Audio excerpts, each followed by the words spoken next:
Hey, what's up guys? It's Casey Shine with Remax of Valencia. We are finally rounding out the 2020 year here. So we got one last monthly market update video for you, and then we'll talk a little bit at the end about what we could expect in the 2021 year. So as usual, we'll start off with Santa Clarita. In the month of November, we saw 421 homes sell at a median sales price of $620,000.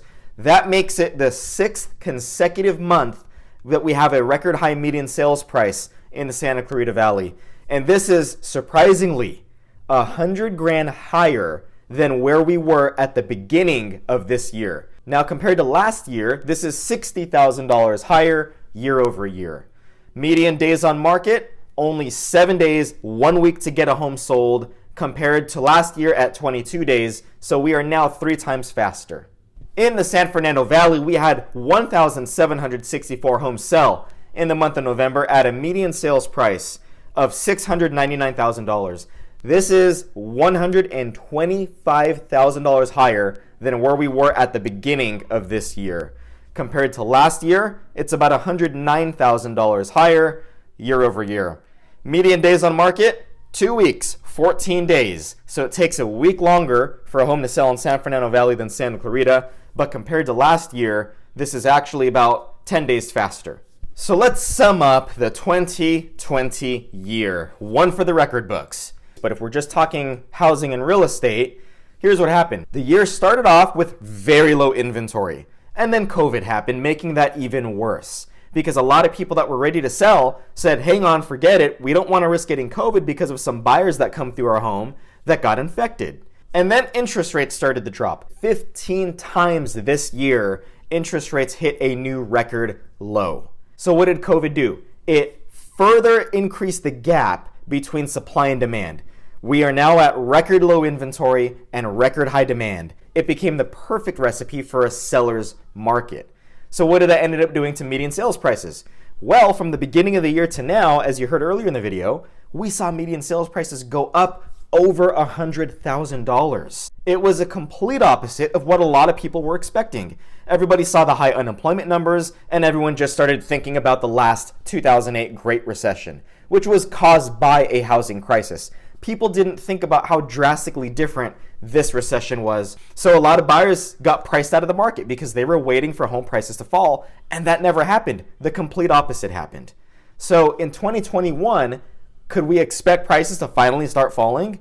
Honestly, none of the indicators are pointing in that direction. Here's why. Supply and demand is the number one driving force behind home prices. Right now in Santa Clarita, well, let me just give you an average. Throughout the entire year, there's been about 300 homes for sale throughout Santa Clarita. We would need 2,700 homes for sale for it to just be a neutral, balanced market. Neutral balanced market means about 6 months of inventory. Anything less than that is a seller's market. Anything more than that is a buyer's market.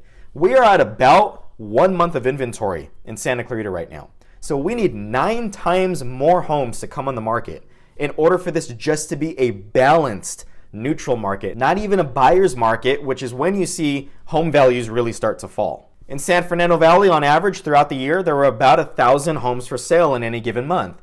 We also need about 9 times that amount in order for it to become a neutral, balanced market. So will a lot of foreclosures change that? I think we're going to see more foreclosures next year, but nowhere near the amount that some people think it might be or some buyers hope it might be. If you're waiting for prices to fall next year, don't hold your breath, because if you just look at supply and demand and interest rates that are supposed to stay low, we're probably going to still see this become a seller's market. Things may not grow as fast as it did this year, but it's still going to grow if you're talking about home prices. Interest rates, they're probably going to start going up in the 2021 year. Now, if you want a more detailed analysis of what I believe 2021 will bring, check out my next video on that topic. Low inventory was the biggest problem for buyers this year, and it looks like that'll still be the biggest problem in the 2021 year. So if you're thinking about buying a home, here's my advice to you. Buy when you're ready to buy. When you feel it's at that point in your life where it's time for the next chapter. Not because you're waiting for home prices to fall, because you might be waiting several years for that to happen. And at that point, how high will home prices be? Who knows?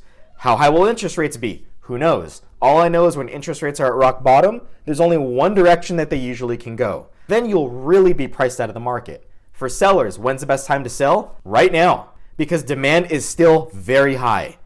And you don't want to wait until spring when more homes come on the market, increasing your competition and reducing the demand for your home.